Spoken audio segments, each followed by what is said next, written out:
Voici la deuxième partie du cours d'histoire sur le christianisme.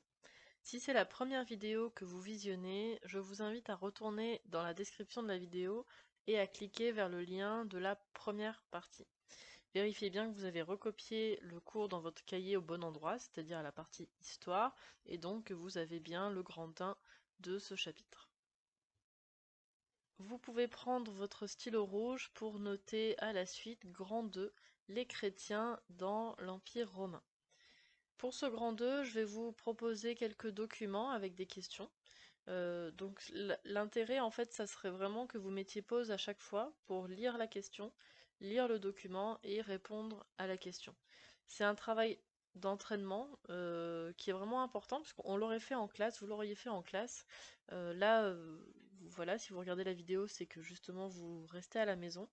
Donc je vous invite vraiment à faire l'exercice. Évidemment, je reste à votre disposition pour répondre à vos questions, éventuellement à corriger vos réponses si jamais vous avez un doute ou si vous avez besoin d'un regard extérieur. Je ne mettrai plus de quiz, puisque là, la reprise des cours en présentiel est trop compliquée à gérer avec ce que je dois préparer pour vos camarades en classe, que je dois préparer pour vous à la maison, et en plus la correction individuelle de tous les questionnaires. Donc voilà, évidemment, je reste quand même à votre disposition pour répondre à vos questions. Et notamment, si vous voulez faire les exercices que je vous propose en vidéo, vous pouvez me les envoyer par message pour que je les corrige. Euh, de toute façon, au cours de la vidéo, je vais vous proposer les corrections. D'accord? Donc voilà, vous n'avez pas besoin de m'envoyer vos questionnaires pour avoir la correction, je vous la donne directement. Il n'y aura pas de bilan pour cette deuxième partie, donc prenez bien les corrections à chaque fois pour chaque document et chaque question. On commence avec un premier texte et on vous demande relever quelques pratiques des chrétiens. Vous pouvez mettre pause, lire la question, le document et répondre sur votre cahier. Je vais maintenant passer à la correction. Vous avez compris, après avoir lu ce document, qu'il avait été écrit par Pline le Jeune en 112 après Jésus-Christ. Comment vous le savez? Eh bien, vous avez vu autour du texte, ici, vous avez une référence, le titre aussi, et puis on vous donne des petites explications sur l'auteur. Donc l'auteur, c'est Pline le Jeune. Il a écrit une lettre à l'empereur Trajan en 112 après Jésus-Christ.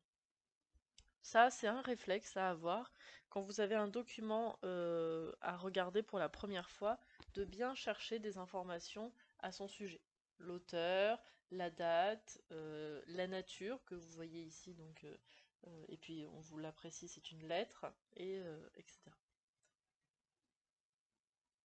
Donc Pline le Jeune est un gouverneur romain, c'est-à-dire qu'il a reçu de la part de l'empereur Trajan la possibilité de diriger une région à la place de l'empereur qui est resté à Rome et donc qui est trop loin pour gérer toutes les provinces de tout son empire. Il fait donc un compte-rendu au sujet des pratiques des chrétiens. Ça tombe bien pour nous puisque c'est ce qui nous intéresse, la pratique des chrétiens. Alors, il nous apprend que les chrétiens s'assemblaient à jour fixe avant le lever du soleil. Donc ça, c'est une première pratique que l'on voit dès le début du texte. Et il rajoute, pourquoi est-ce qu'ils s'assemblaient? Ils s'assemblaient pour chanter tour à tour des chants à la louange du Christ. Alors louange, ça veut dire, c'est un mot avec une connotation positive, c'est-à-dire qu'on va rendre hommage, on va saluer les qualités d'une personne. On va lui faire des louanges. Euh, donc, Pline rapporte à l'empereur que les chrétiens semblent finalement vénérer un personnage. Vénérer, ça veut dire un petit peu adorer, admirer une personne. La question implicite, c'est-à-dire qui n'est pas dit directement par le texte, c'est de savoir si les chrétiens ne comploteraient pas finalement contre le pouvoir romain, justement parce qu'ils rendent hommage à une personne qui pourrait peut-être faire de l'ombre à l'empereur. Puisqu'effectivement, on vous précise, il chante tour à tour des louanges comme en l'honneur d'un dieu. Si vous vous rappelez bien, le cours sur justement l'Empire romain, on avait vu que les empereurs à cette époque-là, souvent, enfin non, même pas souvent, tout le temps, en fait, développaient ce qu'on appelle le culte impérial. Le culte impérial, c'est finalement le fait que l'on va associer la figure impériale, l'homme, l'empereur, on va l'associer à une divinité, comme si c'était un dieu, d'accord, un surhomme. Donc là, Pline le Jeune, quand il écrit que on a l'impression qu'il rend des louanges au Christ comme en l'honneur d'un dieu, il sait très bien en fait ce qu'il dit et il sait très bien que l'empereur ne va pas accepter cela puisque l'empereur fait déjà l'objet d'un culte comme si lui était un dieu. Donc ça aussi c'est important à souligner.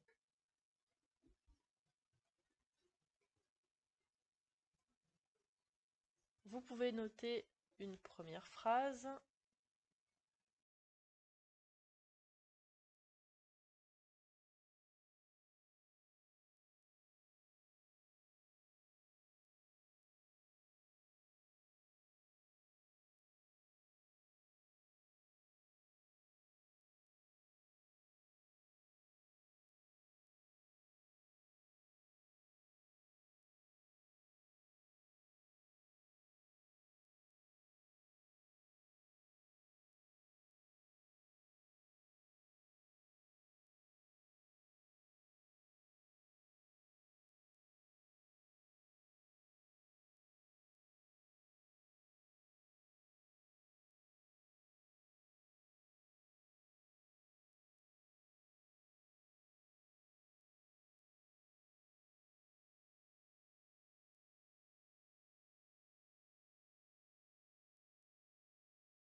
se réunir ensemble tôt le matin et chanter en l'honneur de Jésus. Ça, c'était ce qui était dit directement dans le texte. Le gouverneur romain pense qu'il s'agit de complots dangereux pour l'autorité romaine. Ça, ce n'est pas dit explicitement dans le texte, c'est-à-dire que ce n'est pas dit directement. On le comprend après avoir analysé les phrases, la tournure des phrases, et c'était ce que je vous disais tout à l'heure, à savoir que quand Pline note que les chrétiens chantent à la louange du Christ comme en l'honneur d'un dieu, là on voit que ça peut faire concurrence au culte impérial et donc peut-être être dangereux pour l'autorité romaine. Vous avez maintenant deux documents pour répondre à la question comment les chrétiens sont-ils persécutés? Alors, au niveau du vocabulaire, persécuter, ça signifie tourmenter quelqu'un sans relâche, sans arrêter, avec des gestes qui peuvent être cruels, qui peuvent être injustes, et surtout qui vont être répétés de manière souvent très violente.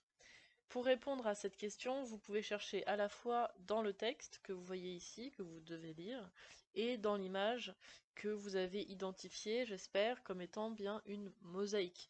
Vous avez remarqué comme dans l'introduction les petits morceaux là comme des petits carrés un petit peu partout sur l'image. Donc ça en fait ce sont des fragments de pierre que l'on a assemblés en fonction de leur couleur pour représenter une image, une illustration. Nous allons passer à la correction. Si vous n'avez pas eu le temps de lire le texte là que je viens d'enlever, vous pouvez remonter un petit peu. Puisque là j'ai pas la place en fait de laisser afficher le texte plus commencer la correction.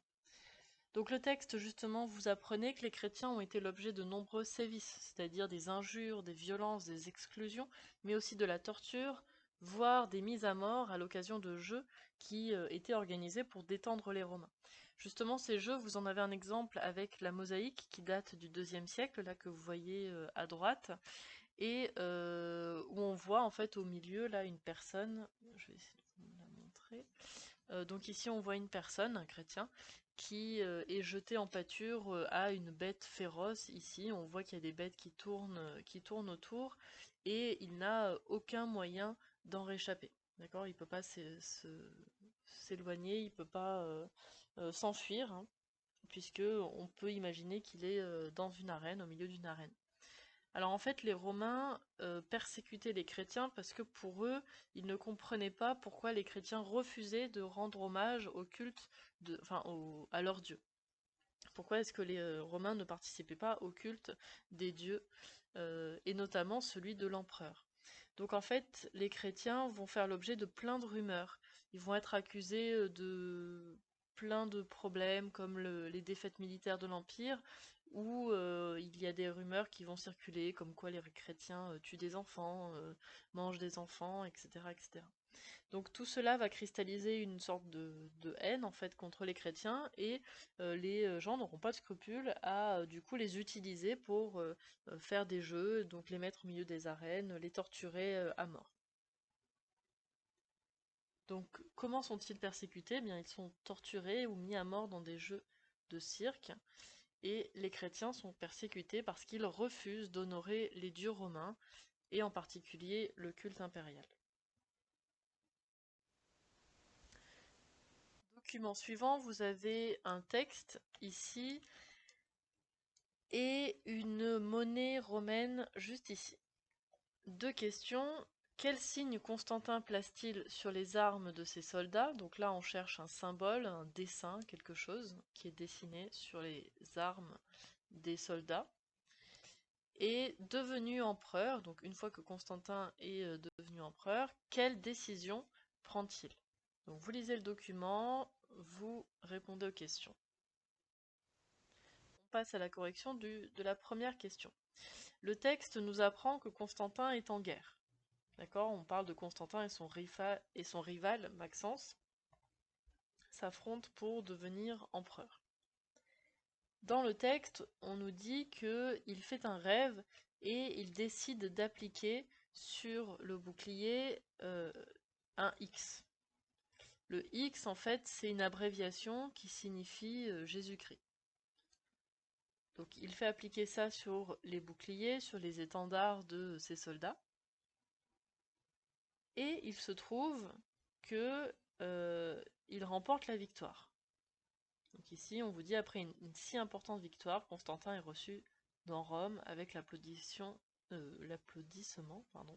du Sénat et du peuple. Donc, pour lui, l'association entre le fait qu'il a fait inscrire les initiales de Jésus-Christ sur les boucliers et sa victoire sont corrélées. C'est-à-dire, il y a un lien entre les deux. Donc, quel signe Constantin place-t-il sur les armes de ses soldats, les initiales de Jésus-Christ?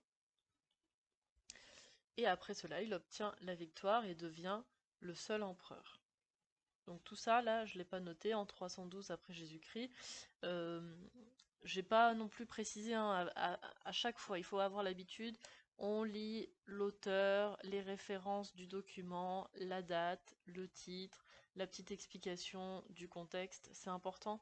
Moi, je peux pas non plus passer trop de temps à chaque fois là-dessus, mais il faut vraiment avoir ces réflexes-là. Deuxième question sur ce document, devenu empereur, quelle décision Constantin prend-il? Suite à la victoire qu'il va remporter contre Maxence, Constantin va estimer que c'est grâce à son rêve, c'est-à-dire c'est grâce au fait qu'il a fait peindre sur les boucliers de ses soldats les initiales de Jésus-Christ, qu'il a gagné la victoire. Alors je reviens sur les initiales justement là de Jésus que vous voyez sur la monnaie. Ici vous avez un espèce de petit symbole que l'on appelle un chrisme.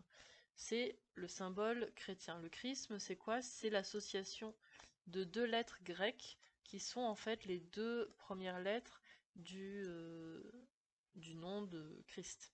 Donc le X, ici en grec, c'est la lettre qui, et le P, enfin que nous on identifie comme étant un P, qui est la lettre Rho en grec. Donc bon, j'ai pas très bien fait, mais en fait c'est ce que vous voyez ici, là, un X et un P qui représentent les lettres grecques, donc qui et Rho, qui sont le CH et le R de Christ. Donc, une fois qu'il est devenu empereur, en 313, Constantin décide d'accorder aux Romains le choix de la religion qu'ils souhaitent suivre. Ainsi, il autorise le christianisme et met fin aux persécutions contre les chrétiens. Donc 313, c'est vraiment la date à retenir, puisque c'est à cette époque-là que le christianisme va cesser d'être persécuté dans l'Empire romain. Vous sautez une ligne, grand 3, la diffusion et l'organisation du christianisme. Toujours pareil, pour le grand 3, on va continuer avec les documents et les questions pour chaque document. Quelle est l'attitude de Jésus face à sa condamnation à mort? Que promet-il aux malfaiteurs? Donc, pour répondre à cette question, on va s'attarder sur l'étape de la crucifixion. Si vous vous rappelez, dans la première vidéo, je vous avais très brièvement présenté 4 épisodes fameux de la vie de Jésus, à savoir la nativité, le baptême, la scène et puis la crucifixion. Évidemment, il y a beaucoup d'autres épisodes qui sont très connus, mais voilà, j'avais insisté seulement sur ces 4-là. Ici, on vous parle donc dans le titre de la mort de Jésus, et on vous demande en fait d'identifier, de remarquer comment est-ce que Jésus a réagi face à sa condamnation à mort et qu'est-ce qu'il promet aux malfaiteurs qui sont avec lui. Avant de commencer à répondre à la question, comme je vous le disais, on va s'intéresser au paratexte, toutes les informations qu'on nous donne autour du texte. On sait, d'après le titre, que l'on va nous parler de la mort de Jésus. On sait que l'extrait vient de l'évangile de Luc, avec les références précises pour retrouver le passage dans le texte, que la source c'est donc EBAF, Jérusalem, donc c'est l'école biblique et archéologique française qui est basée à Jérusalem. Donc, les évangiles, ce sont des textes, 4 textes, avec 4 auteurs différents, qui racontent en fait la vie, différents épisodes de la vie de Jésus. Des évangiles, il y en a eu beaucoup, mais seulement 4 auteurs en fait ont été reconnus par l'Église comme étant euh, véridiques, comme étant acceptables d'un point de vue historique et religieux. Donc l'évangile de Luc va nous raconter la mort de Jésus. La scène se passe à Jérusalem, on est à peu près en 30 après Jésus-Christ, donc ça signifie que Jésus a 30 ans à peu près, 34 ans si vous vous rappelez la date que je vous avais donnée de sa naissance, 4 avant Jésus-Christ. Et les soldats vont crucifier Jésus en même temps que deux malfaiteurs. Donc en fait, alors je reviens pas là, ce qui vous est expliqué ici, considéré comme un imposteur par les autorités religieuses juives et comme un fauteur de troubles par les autorités romaines, Jésus est arrêté à Jérusalem, condamné à mort et exécuté. Donc ça c'est ce que je vous avais un petit peu présenté dans la vidéo précédente. Alors, ce texte veut mettre en évidence deux choses. D'une part, l'humanité dont Jésus fait preuve face à sa condamnation, ça c'est la première attitude, et puis une attitude de pardon, puisqu'il ne va pas montrer d'animosité envers ceux qui l'ont condamné, puisqu'il va dire Père, pardonne-leur. Donc là, on voit bien, en plus on vous donne une petite indication. Ça normalement ça y serait pas, hein. C'est parce que là vous êtes en sixième, on vous aide, mais il faudrait dans quelques années que vous soyez capable d'analyser ça tout seul, sans qu'on vous le présente ici. Donc là on vous indique Père pardonne-leur, Jésus veut unir tous les peuples dans la croyance en un seul Dieu. Donc pour unir tous les peuples, il ne veut pas faire de différence, il ne veut pas catégoriser la population entre les gentils et les méchants. Non, c'est ils ne savent pas ce qu'ils font, donc je suis condamné, ils me mettent à mort, mais voilà, ce sont pas des mauvais hommes pour autant. Et il va donc mettre en avant le pardon, il n'accuse pas d'injustice les soldats romains ou le peuple de Jérusalem qui l'ont condamné à mort, non, il les pardonne.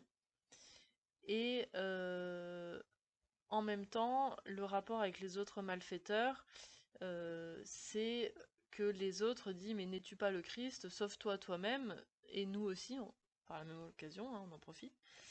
Mais le deuxième malfaiteur, le reprenant, déclare pour nous c'est justice, nous payons nos actes, donc c'est normal qu'on soit condamné à mort puisqu'on a fait des actes répréhensibles, mais lui, donc sous-entendu Jésus, n'a rien fait de mal, et il disait Jésus, souviens-toi de moi lorsque tu viendras avec ton royaume, et lui dit, donc Jésus, hein, c'est lui, Jésus dit, en vérité je te le dis, aujourd'hui tu seras avec moi dans le paradis. Donc là, le message qu'il fait passer, c'est donc l'amour, le partage, le fait que malgré tout, les hommes seront sauvés et que par sa condamnation à mort, il veut pas scinder le monde entre ceux qui l'ont condamné à mort, les méchants, et ceux qui croient en lui, les gentils. Au contraire, il veut tous les unir dans le pardon, l'amour, etc. Donc ça, c'est le message de Jésus que les chrétiens vont vouloir aussi transmettre et auquel ils vont croire. Donc toujours pareil, hein, là on est dans une analyse de texte historique, hein, il ne s'agit pas pour moi de vous dire ce qui est vrai, ce qui n'est pas vrai, ce qu'il faut croire ou pas, hein. Toujours faire bien attention avec ça. Quelle est l'attitude de Jésus face à sa condamnation à mort? Que promet-il aux malfaiteurs? Donc, vous pouvez noter comme réponse. L'attitude de Jésus est donc, il fait preuve d'humanité, il accorde le pardon. Je rajoute seulement à l'oral que la croix que vous connaissez comme étant le symbole du christianisme fait référence du coup en fait à cet épisode-là, hein, de la crucifixion de Jésus. La crucifixion à cette époque-là, c'est un châtiment romain assez classique, hein, c'est un peu l'équivalent des pendaisons pour le Moyen Âge.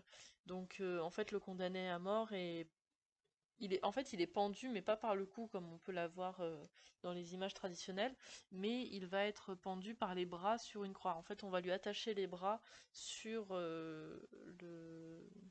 la poutre horizontale, et la personne avec la fatigue arrivant ne pourra plus en fait se maintenir droit et va finir étouffé par une position qu'il va être obligé de prendre, à savoir de pencher en avant. Donc le choix du symbole n'est pas anodin en fait pour les chrétiens, puisque ça permet de rappeler aux croyants en fait l'origine de leur religion, à savoir qu'on a un personnage qui est mort d'après les croyances, donc pour sauver le reste de l'humanité.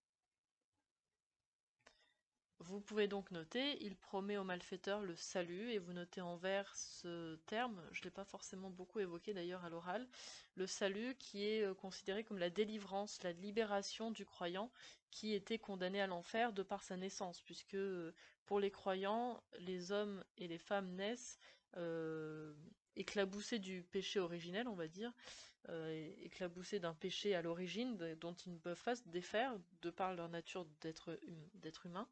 Et donc le salut, en fait, c'est le fait qu'ils sont libérés malgré ce péché-là, et donc ils peuvent aller au paradis. Alors, ici, on est sur un autre document assez long, donc pareil, hein, vous prenez le temps de le lire, il y a deux textes, ici et ici. Donc là, on est toujours sur les mêmes sources, hein, donc l'école biblique et archéologique française de Jérusalem. Donc ils sont un peu longs. Vous avez aussi ici une petite mosaïque, hein. Vous voyez que c'est la troisième, donc à cette époque-là, sous l'Antiquité, à l'époque de l'Antiquité, on aimait bien les mosaïques. Et vous rédigez quelques phrases présentant les différentes opinions et les différentes actions qu'a rencontré Paul de Tarse, que vous voyez représenté ici. D'ailleurs, vous remarquez une auréole que je vous ai déjà présentée, je vous ai déjà expliqué que l'auréole c'était la manière de présenter un personnage sacré, hein, un personnage qui est à part du reste des hommes. Donc en lisant le texte, vous allez comprendre pourquoi. Alors, on revient sur cette mosaïque, là je vais passer à la correction. Paul de Tarse, donc on vous indique qu'il a vécu de 8 à 67 après Jésus-Christ, et on vous dit que c'est un juif d'Asie mineure, l'Asie mineure étant l'actuelle Turquie. C'est un citoyen romain. Donc déjà, de quelle religion Paul est-il issu? Il est juif, il est né juif. Le premier extrait nous apprend donc qu'il est juif, puisqu'il nous dit « Vous avez entendu parler de ma conduite jadis dans le judaïsme, de ma démesure dans la persécution que j'exerçais contre l'assemblée convoquée par Dieu. » Donc là, en fait, il nous apprend avec cette phrase que non seulement il était juif, et en plus il a participé à la persécution, c'est-à-dire les violences, la torture contre les premiers chrétiens. Vous allez me dire, mais pourquoi est-ce qu'on étudie Paul de Tarse puisqu'il est juif et on fait un cours sur le christianisme? Alors oui, mais en fait son parcours de vie est intéressant pour nous puisqu'il est né juif, il a grandi dans la religion juive, mais une fois adulte il se convertit au christianisme, après avoir même persécuté les chrétiens. On vous dit d'ailleurs dans une phrase dans la lettre aux Galates, donc c'est Paul de Tarse qui parle lui-même, on vous dit, mais il jugea bon de dévoiler en moi son fils pour que je l'annonce à tous. Cette phrase qui peut paraître pas forcément très claire, en fait, elle vous dit qu'il se convertit et qu'il reconnaît Jésus comme fils de Dieu. Et à partir de là, ce qui nous intéresse aussi, c'est la diffusion, c'est-à-dire qu'il ne va pas rester chez lui à dire bon ben maintenant je suis chrétien, je crois en Dieu, le Dieu unique et puis c'est tout. Non, il va voyager. Ces voyages, on les voit ici dans l'Acte des Apôtres, le deuxième texte, puisqu'on nous dit Paul resta encore un certain temps à Corinthe, donc en Grèce, puis il prit congé des frères et s'embarqua pour la Syrie. Bon, la Syrie, vous savez que actuellement c'est le même nom. Ils abordèrent à Éphèse, qui est dans l'actuelle Turquie, où il se sépara de ses compagnons. Il se rendit ensuite à la synagogue et s'y entretint avec les Juifs. Donc en fait là, quand on vous dit ça, c'est son but, c'est non pas de discuter comme ça avec des juifs pour le plaisir, son but, c'est de les convertir, de les amener dans la foi chrétienne, euh, qui a d'ailleurs pas forcément eu beaucoup de succès hein, avec les juifs, et finalement Paul de Tarse il va préférer partir un peu plus loin pour tenter de convertir plutôt des populations païennes. Les populations païennes, ça va être des populations qui croient justement dans des divinités. Donc ils vont avoir des croyances polythéistes et il va tenter donc de les convertir au christianisme. Cette évolution, cette diffusion va permettre donc au christianisme de se répandre bien au-delà de la région de naissance. Si vous vous rappelez la carte que je vous avais montrée, dans la première vidéo, la région de naissance, bah, c'est autour de Jérusalem, en Judée, et puis donc le christianisme va se répandre tout autour de la mer Méditerranée, de la même manière que le judaïsme d'ailleurs, hein, s'était répandu tout autour de la Méditerranée.